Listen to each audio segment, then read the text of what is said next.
sore kaki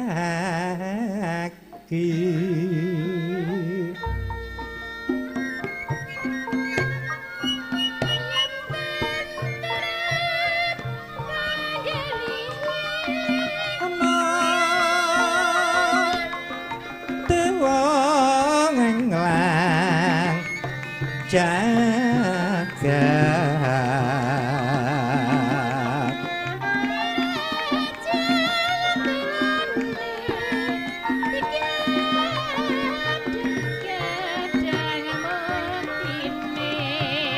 kang pokor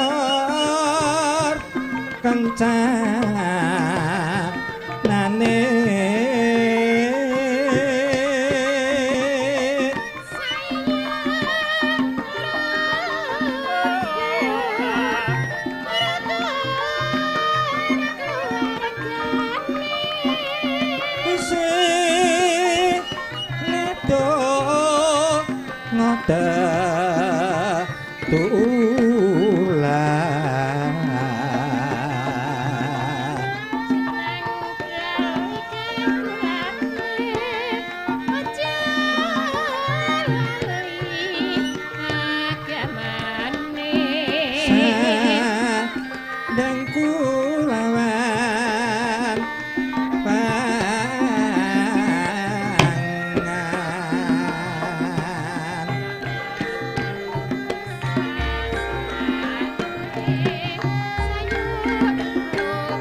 bungah tanpa upama nduk awake dhewe klakon sowan ana dusun corongan. Iya.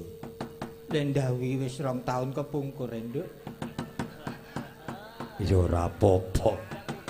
Mergo kahanan. Ya sekarang kahanan ya ora apa-apa ya nduk. Iya. Nyatane barang wis ilang corona. Awak dhewe telepak-telepik nyambut gawe. Ha iya iki mlabar saka Lampung, Nduk. Saka Seputih Banyak. Tanjung Krajan. Ono kono.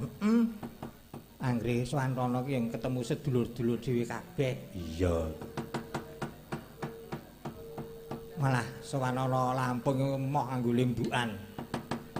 Jan njaluk klasik sik kaya Rama Suwargi. Oh ngono. Aku yang manut. Iya iya heeh.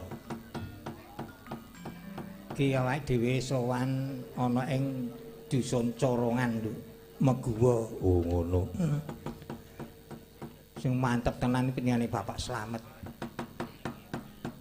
Ngono. Daleme ngono le ngaso mau ngono kuwi. Pokoke sesuk anggere ora sida merti dusun, pokoke kula undang dhewe sampean, Pak. Ngono mantepe gedhe tenan. Gerise branggah apik. Ha iya.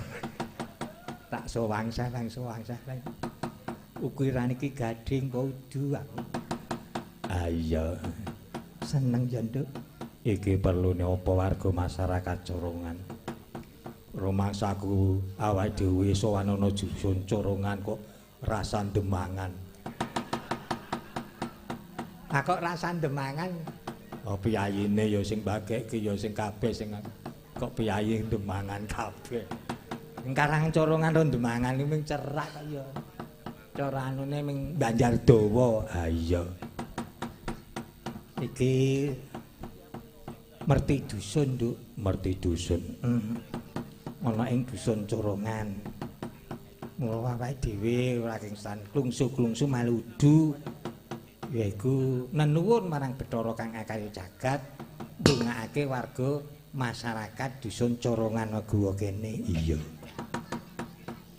Pandungane awake dhewe nduk. Muga-muga tinampi bidara kang akare jagat. Warga masyarakat Corongan tansah tenebihna saking panggiriguda rencana katebihna saking sukar sakit, katebihna lelara sing angel tambane, katebihna saking alangan kula tansah nenuwun mugi-mugi warga masyarakat Corongan tansah manggiya karahayon katentreman caket dhateng rejekinipun. Allahumma amin. Para kadang tani biswa dadi ingkang bebakul sinambi wara inggih tansah kulak mayar leadul ya gampang mengkono. Ingkang mlampah makarya tebih dadak mawi nitih kendaraan kula dongake slamet wonten margi wekasan saged kundur makempal dhateng kulawarganipun kanthi ayem-ayem tentrem. Amin. Adik-adik kula sing isih sinau muga-muga pinter kabeh. Sik wancine unggah-unggahan munggah kabeh, sik wancine lulus ya lulus kabeh. Sik wis rampung kula dongake ndang antuk pakaryan. Amin. Sing tebih judu ya kula dongake. Muga-muga sing kenya ketemu Joko, sing duda ketemu Rondo. Sing tuwa rasah reka-reka. Pokoke kula dongake sing sepuh ya panjang yuswa diparingi kesehatan wekasan awet momong dhateng putra wayahe awet lemeng astani dhateng putra wayahe. Amin. Ingkang nandhang ruga ya bisa ndang mari. Amin amin. Saya seneng tenan nduk papane kubet jembar tenan. Iya. Nyuwun ngapunten iki kula sowan kali ibune lagi cekrih-cekrih. Niku omah ajeng ora gelem marak. Wes ora Bu, pokoke kowe nek ora gelem malu aku ora mayang iku. Ayo malu raketan kowe nang kono tak nggo jejer-jejer aku. Sing ora-ora. Ya pokoke kangkat tenan. Iya. Karang agek ungsum watuk pilek. Kamu kok nek teko jeneng watuk pilek iki ya adem panas tenan. Iya. Ning ra udu corona, udu corona kuwi. Iya syukur. Wis esuk wis sehat, esuk sehat. Suwanene kancane komplit. Waranggana sik nom loro. Bu Kalimah nyuwun pangapunten sampun boten saged nderekaken. Bu Jimah sampun boten saged nderekaken. Pun do sepuh-sepuh. Malah kula nyuwun pandunganipun warga masyarakat mriki mugi-mugi Bu Jimah, Bu Kalimah diparingi kesehatan. Ya syukur. Ngono yang iki sing digawa nom-nom nduk. Karang ya jamane gubuk asmara ya. Gawa sing enom. Ngono. Ngertine mung nang gubuk. Ha iya. Sing sandingku iki pingane Mbak Puspa. Mbak Puspa. Mbak Puspa isih sinau mboten? Tesih sinau. Tesih. Wonten pundi? Wonten ing SMKN 1 Kasihan Bantul. Oh, kelas pinten? Kelas 3. Oh, saangkatane Wisnu. Nggih. Oh. Arek wandikno wis niku kon golek sinden bingung. Malah hafal Rizki. Lah Rizki kan aku sing kuliah nang isi ngono. Nyok ngono Rizki iki malah nang isi kerep nang SMKI le dolan. Nggih mertandani anakku ki ora kulino werna-werna nang sekolah. Ngono nang omahe diparani wergane. Sing ora-ora. Guys dirasani karo Demangan Wisnu sesuk sing kari iki pokoke dijaluk pokoke putrane mawon monggo aku ning ngene iku garapan aku ya ora apa-apa menurut laku ning jaman sing nomor kalih niku yoga kula angkat saking dhuwur Parangtritis Karang Tengah Mbak Iis penyanyi campursari kula geret kudu dadi sinden nek dadi anakku aku kula atih mboko sithik lajeng Bu Sukini wis do apal. Nah, sing agi rada suntrut nika akeh lara karang ya. Nika sisihane kula. Iya, Ayung. Disugata nembang karo juga sedhela ya, Nduk. Apa? Iki ana druwang disertai tulisan nyuwun tembang Asmarandana. Kalih Kutut Manggung. Ah, Kutut Manggung mangke nek gara-gara Asmarandana. Iya, Mandana iki mau wis tak tembangke. Iki mau wis tak tembangke. Pambukane iki Marandana. Cakepane aja turu sore kaki. Ngono. Jane yo ngelingke wanci surup ku aja turu mergo wanci surup iki kanggo srana manembah marang Bathara kang akarya jagat. Njaluk ngapura yo wanci surup kono.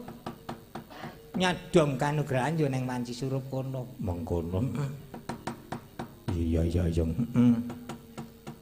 Ning menawi pancen dereng marem kudu buwaranggana sik nembang kula pinangkani.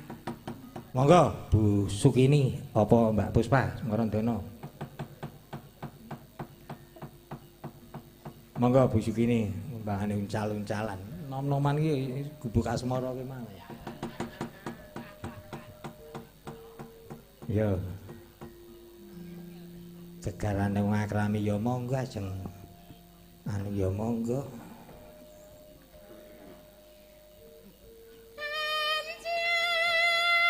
Anjas Moro Arimami.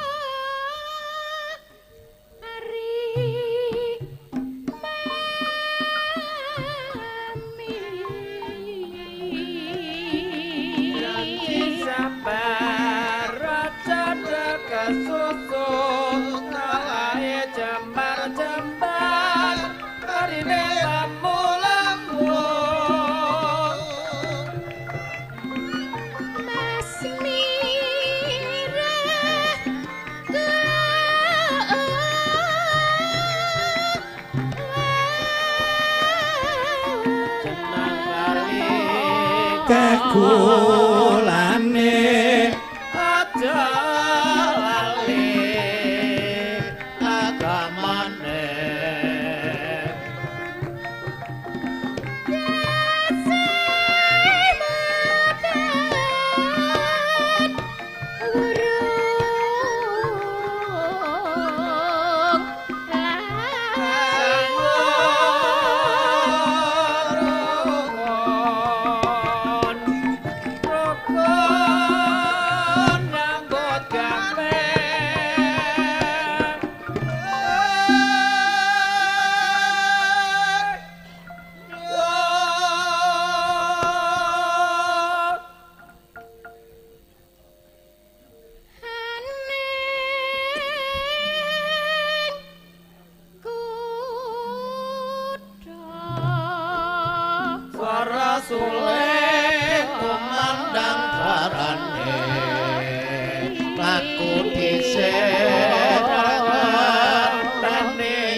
Sampun kula pisungssungaken menika tembang Asmarandana. Iya, Yung.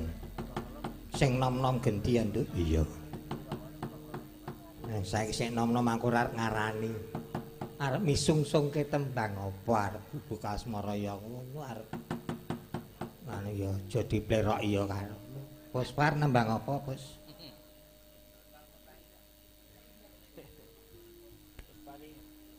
Kadung Tresna. Oh Kadung Tresna wonten ora aja dibanding-bandingke lho dibawani ya ana bawane hah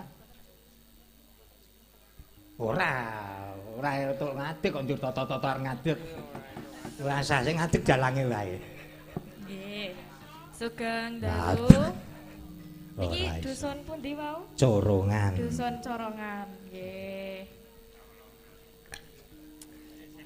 ayo arep matur apa arep ndongake warga masyarakat Corongan ya latihan wong sok-sok nang ya pedalangan nggih mugi-mugi warga masyarakat Corongan nggih mugi-mugi warga masyarakat dusun Corongan tansah pinaringan gangsar gampang anggenipun pados rezeki amin ugi tansah dipun paringi kaberkahan saking Gusti Allah lan anggenipun napa nggih Anginipun gesang wilujeng selami-lami. Nggih, amin. Amin. Pun monggo.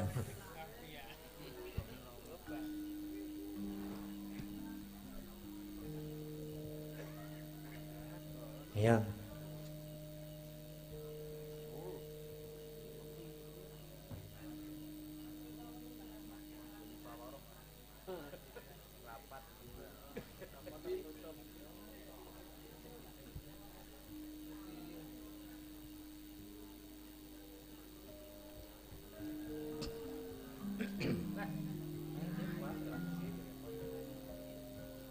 Ayo. Rina wengi Rina wengi ya Rina wengi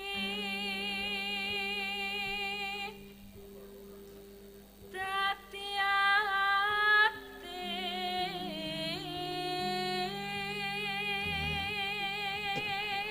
ya kelas 3 SMKI ya. Iya.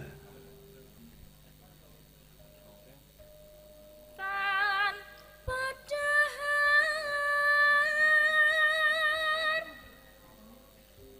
tanpa nendra Wong prihatin iki. Iya. Tanpa dahar, tanpa nendra.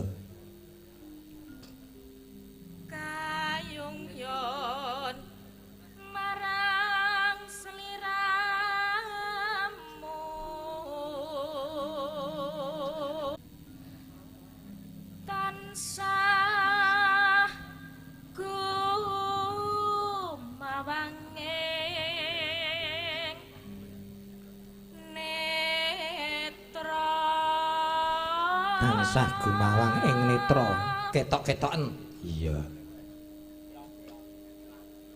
Jero ati kadang tresna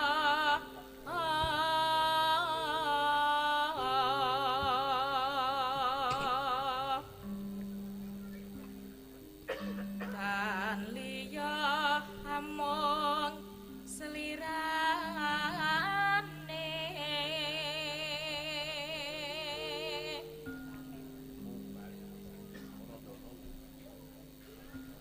satemah lara asmara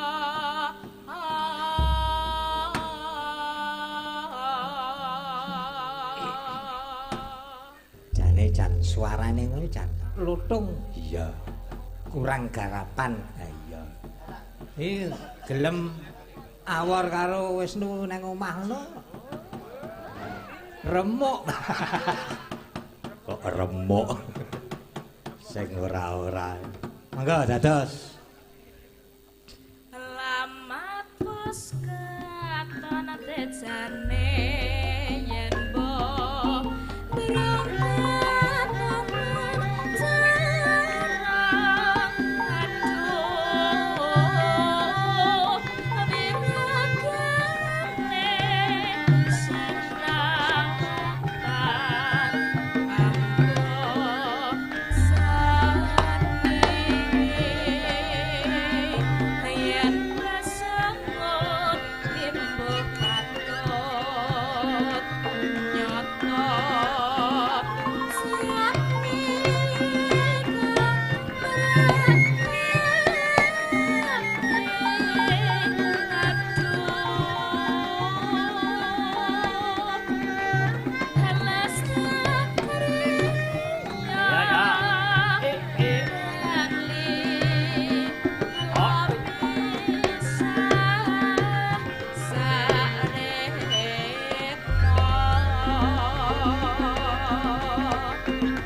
masuk.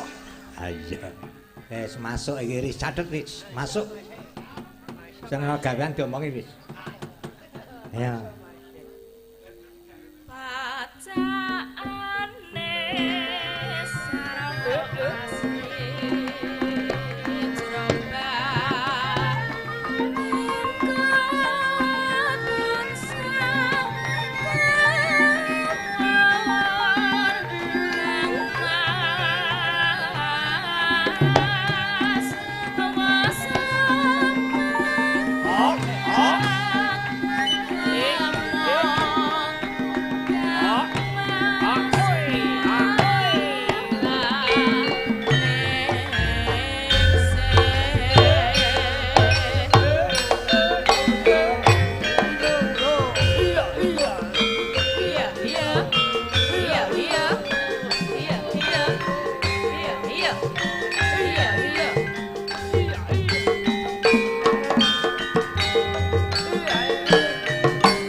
Nepi telu ndak. Nak telu ki ganjil. Lah engko ndak iis ndak ra nembang dimareke engko. Ra nembang apa is, pelok apa slendro. Sesideman ya kena.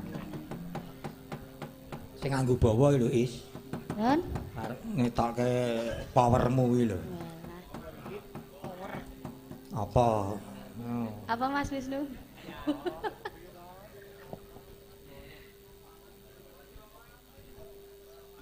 Yo. Sesideman mawon, Pak. Oh, sesideman ya wis Nggih. kono. Senengane pancen diseliken. Ha iya. Wiwitane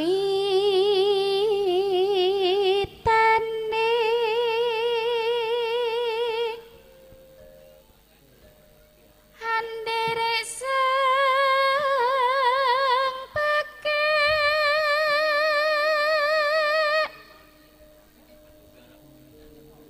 priya bekas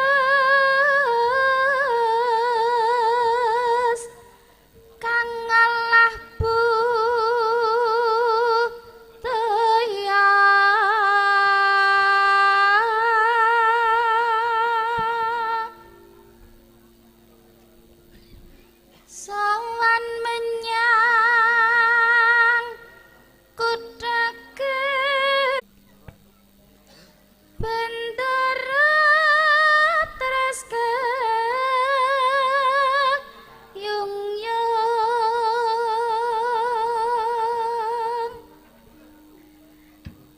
Selendang kuning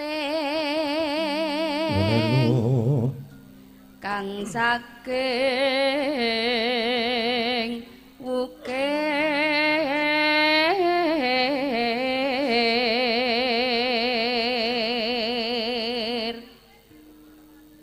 swara kurang permohono den wases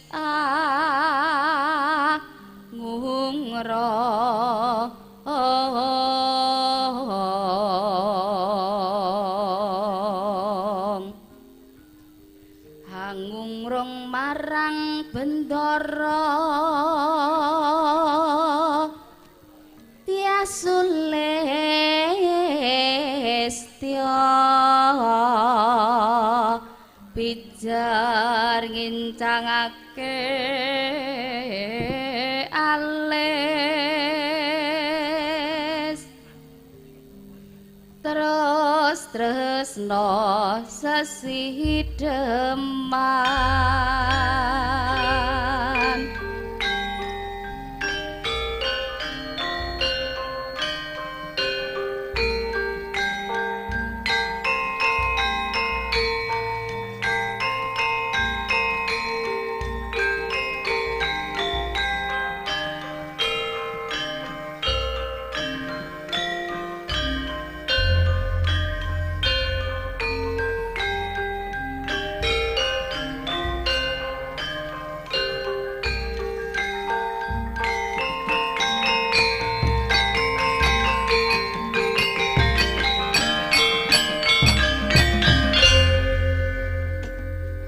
luweh becik patenana timbang pepisahan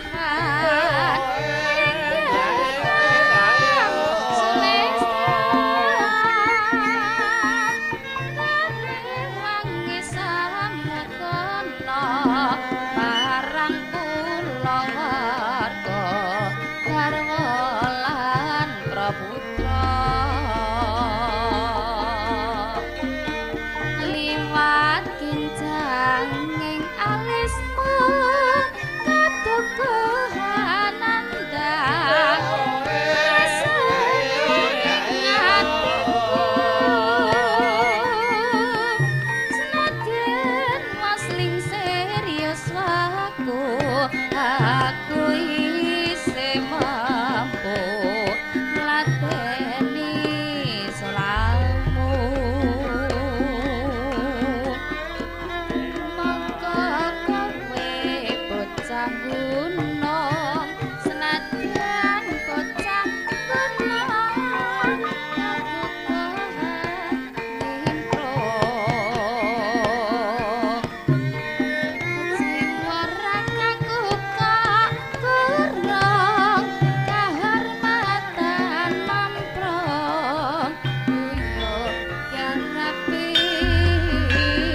becik patenana timbang pepisahan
sidaman mesti kasembatan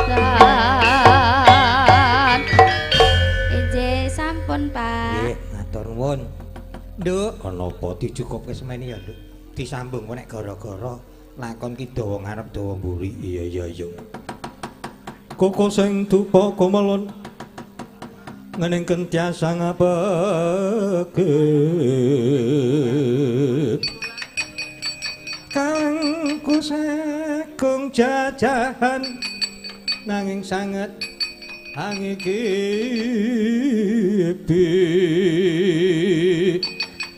sang resikane putra kang anjok saking wiyadi